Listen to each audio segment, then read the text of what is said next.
That I always ask our clients is, where do you think you can innovate? We think a company has 7 different functions regardless of industry.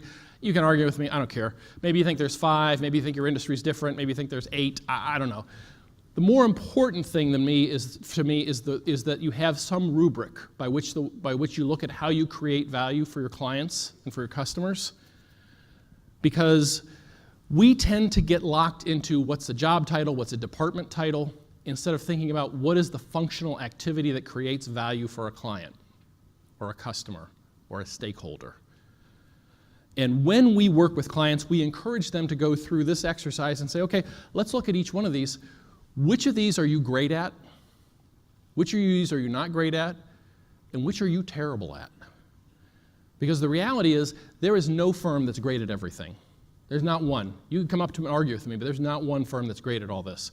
And what we more typically find is that people are good at 1 or 2 of them, they're okay at 3 or 4, and they're really, really bad. They're killing customer-client value with at least one of those. And what you need to do is usually get rid of that thing that you're doing really badly. Find somebody else to do it for you, and the other stuff, try to get better and get even better at the ones. And when you analyze this, we have questions that we work through with our clients. Like, if you were to take that function by itself and imagine it by itself, how much stakeholder value is created by that function by your firm? How do you manage it? How do you know if you succeeded? And what are total costs for that activity?